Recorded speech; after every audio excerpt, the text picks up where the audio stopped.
নিজের financial business শুরু করতে চান? ভারতের টপ ব্যাংকিং ও ফাইন্যান্স সেক্টরের সঙ্গে পার্টনার হওয়ার সুযোগ এখন আপনার হাতের মুঠোয়। Low refundable investment, high profit, wide product range, সাথে full end to end support. সময় কিন্তু সীমিত। এখনই যোগাযোগ করুন 7003571225 লিমিটেড অফার আজই অ্যাপ্লাই করুন। Start your own financial business today. আপনি যদি রাস্তায় চলতে থাকেন তাহলে দেখবেন রাস্তার মাঝে মাঝেই এমনি রাস্তা আছে, রাস্তার মাঝে মাঝে কোথাও পুকুর, কোথাও ডোবা, কোথাও সুইমিং পুল। ওনারা অনেক প্রকল্প করেছিলেন, দুয়ারে অমুক দুয়ারে তমুক। এই দুয়ারে সুইমিং পুল করে যে রাস্তার মাঝখানে গর্তগুলো বানিয়েছেন, এটাও কিন্তু পশ্চিমবঙ্গের উন্নয়ন। পশ্চিমবঙ্গের উন্নয়ন এমন হয়েছে যে এই এলাকার যে সরকারি প্রাথমিক স্কুলগুলো, যাতে আগে ছেলেমেয়েরা পড়তে যেতে পারতো, সেই স্কুলগুলো বন্ধ হয়েছে।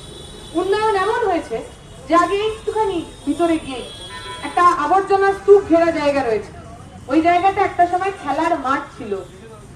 যে সমস্ত মানুষদের সঙ্গে আমাদের কথা হচ্ছিল তারা বলছিলেন একটা সময় মাঠে তারা খেলতেন। এখন ওখানে যান, ওখানে নোংরা আবর্জনা ছাড়া কিচ্ছু পাবেন না। একটা হোর্ডিং রয়ে গেছে খালি, যে পিছনে খেলার মাঠ, পিছনে খেলার মাঠ লিখে একটা আবর্জনার স্তূপ তৈরি হয়েছে। উন্নয়ন হয়েছে। আমরা দেখলাম বিশ্বরপাড়ার একজন মানুষ এই এলাকার যে পুরো হাসপাতাল, সেখানে চিকিৎসা না পেয়ে আরজি করে চিকিৎসা করাতে গেছিল। বাথরুম বন্ধ থাকার কারণে সিঁড়িতে ওঠানামা করতে গিয়ে প্রাণে মারা গেলেন।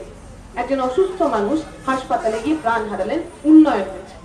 আপনারা যদি এই সমস্ত উন্নয়নের বদল চান, তবে তৃণমূলকে হারাতে হবে।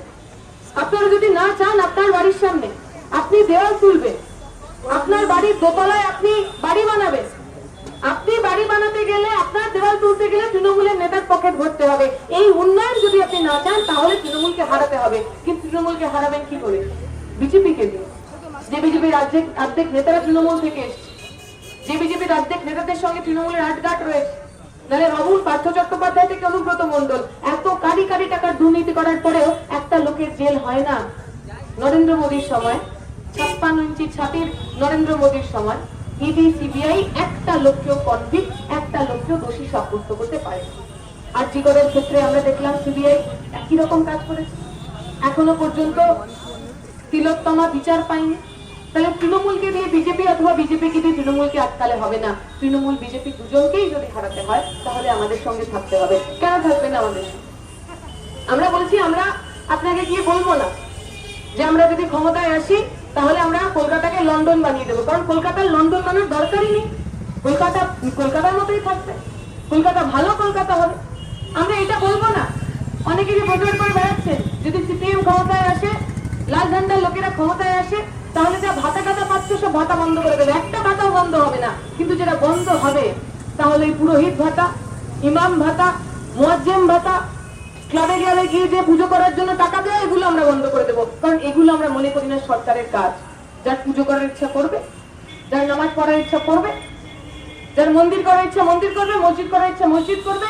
সরকারের কাজ মন্দির মসজিদ বানানো নয়, সরকারের কাজ হাসপাতাল বানানো। আমরা যদি সরকারে আসি, আপনার এলাকার পুরো হাসপাতালকে ঢেলে সাজাবো।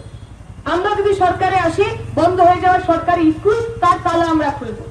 মমতা ব্যানার্জিরা ক্ষমতায় আসার পর পাড়ায় পাড়ায় সুরিখানা তৈরি করেছেন, মদের দোকান তৈরি করেছেন। আমরা সরকারে আসলে পাড়ায় পাড়ায় স্কুল বাড়ি তৈরি হবে। আপনি পক্ষ নিন, কাদের সঙ্গে থাকবেন? আপনি পক্ষ নিন। আপনার বাড়ির যে ছেলেটা মেয়েটা, আমরা যখন রাস্তা দিয়ে হাঁটছি, একটি মেয়ে এমএ পাস করে বাড়িতে বসে রয়েছে, কান্নায় ভেঙে পড়লো। পড়াশোনা করে চাকরি পাচ্ছে না, প্রতিদিন গুন্ডে গুন্ডে মরছে। আপনার বাড়ির ছেলে মেয়েদের তো একই অবস্থা। গ্রাজুয়েশন করেছে, এমএ করেছে, তারপরে বাইকে বাইকে করে ডেলিভারি করে, কারণ অন্য কোনো কাজ পাইনি। আপনার বাড়ির ছেলে মেয়ের ওই অবস্থা। জিজ্ঞেস করুন যারা ডেলিভারির কাজ করে তাদের কত ঘন্টা কাজ করতে হয় দিনে? 8 ঘন্টা, 10 ঘন্টা, 12 ঘন্টা। ইনসেন্টিভ পায় না, বোনাসের কোনো ব্যাপার নেই, টাকা পায় না। জিজ্ঞেস করুন যে মানুষ টোটো চালান, রিক্সা চালান, অটো চালান, কত ঘন্টা কাজ করেন দিনে? 10 ঘন্টা, 12 ঘন্টা। আর তারপর যখন শরীর দেবে না, 60 বছর বয়স হয়ে গেলে, 50 বছর বয়স হয়ে গেলে, অথবা অ্যাক্সিডেন্ট হয়ে গেলে, তার দায়িত্ব কেউ নেবে? রোজগারে মানুষ, বাড়ির একটা মাত্র রোজগারে মানুষ পুরো পরিবারকে দেখভাল করে। সেই মানুষ যখন বাড়িতে বসে যাবেন, তার দায়িত্ব নেবে কে? আমরা বলছি, আমরা যদি সরকারে আসি, অসংগঠিত ক্ষেত্রের শ্রমিকদের জন্য, অর্থাৎ টোটো চালক, রিক্সা চালক, অটো চালক, ডেলিভারি করে যে ভাইয়েরা, বাড়িতে ছোট ছোট কারখানায় কাজ করেন যে মানুষজন, প্রত্যেকের জন্য আমরা সামাজিক সুরক্ষার দাবি করছি, পেনশনের দাবি করছি, অ্যাক্সিডেন্ট কভারের দাবি করছি। আপনাকে পক্ষ নিতে হবে, কাদের সঙ্গে থাকবেন। আমরা যদি এখানে আসি, আপনার ছেলে মেয়ে যদি কত্থক শিখতে হয়, সে নাচের স্কুলে কত্থক শিখবে। রাস্তায় মশার কামড় খেয়ে তাকে কত্থক শিখতে হবে না। রাস্তাঘাটের এই বেহাল অবস্থা পরিবর্তন করবো আমরা।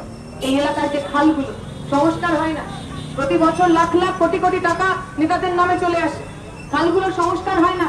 এতটা করে সব সিল্টিং হয়ে রয়েছে, পলি জমে রয়েছে, সংস্কার হয় না। পুরো যারা কাজ করেন, পুরো সময় যারা কাজ করেন, যাদের এই নর্দমাগুলো পরিষ্কার করার কথা, আগে মাসে 4 বার করে পরিষ্কার করতেন, এখন 4 মাসে 1 বার করে করে। পুরো কর্মীদের বেতন হয়নি, কত বছর হয়ে গেল, কয়েক মাস ধরে তারা বেতন পান না, বোনাস পান না, ইনক্রিমেন্ট হয় না। 10-15 বছর ধরে অস্থায়ী হিসেবে কাজ করছে। আমরা যদি সরকারে আসি, আমরা যদি এই এলাকায় বিধায়ক হই, তাহলে ওই পুরো কর্মচারীদের যে কাজ, সেই কাজ স্থায়ী করবো, পক্ষ হতে হবে। যারা ধর্মের নামে, জাতের নামে, ভাষার নামে আমার আপনার ছেলেটাকে মেয়েটাকে হাতে 500 টাকা বুঝে দিয়ে, মদের ব্যবস্থা করে দিয়ে, বাইকের ব্যবস্থা করে দিয়ে, পেট্রোলের ব্যবস্থা করে দিয়ে একটা প্রজন্মকে যারা কিনে নিতে চাইছে, যারা নষ্ট করতে চাইছে, আপনাদের সঙ্গে থাকবেন নাকি আমাদের সঙ্গে? আমরা যারা লাল ঝান্ডার রাজনীতি করি, আমরা যাদের পাওয়ার কিছু নেই। আমি যখন আসছিলাম একদিন, আমাদের প্রচার চলছে, একটা কমরেড দেখালেন একটা 2 তলা বাড়ি, আমাদের পার্টি অফিস, খুব সুন্দর দেখতে। বললাম, বাহ, এত সুন্দর দেখতে বাড়ি। বললো যেটা অ্যাকচুয়ালি একটা মানুষের বসত বাড়ি ছিলেন, মৃত্যুর পর সে বসত বাড়ি পার্টিকে দিয়ে দিয়েছেন, বলেছেন এটাতে মানুষের কাজ হবে, আমার নিজের জিনিস চাই না। যখন এই শিবশঙ্কর দ্বারা কাউন্সিলর ছিলেন, পুরো হাসপাতাল যখন বানিয়েছেন, মানুষের কাছে গিয়ে টাকা চেয়েছিলেন, সরকার টাকা দেয়নি বলে। একজন বয়স্ক ভদ্রলোক তার পেনশনের পাওয়া টাকা 50 লাখ টাকা, সে টাকা দিয়ে দিয়েছিলেন, বলেছিলেন আমার টাকার দরকার নেই, আমার টাকায় মানুষের ভালো। আমরা যদি সরকারে আসি, আমরা যদি বিধায়ক হই, তাহলে আমাদের টাকায় মানুষের সেবা হবে।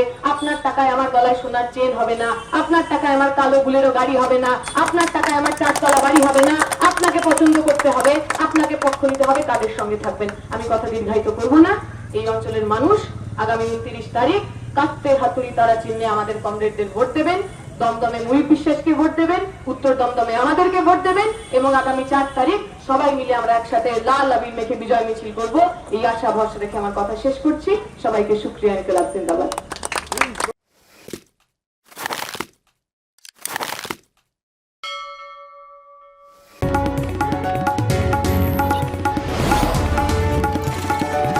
আপনারা দেখছেন ইনফো পালস বেঙ্গল, সত্যের স্পন্দন, বাংলার কণ্ঠ।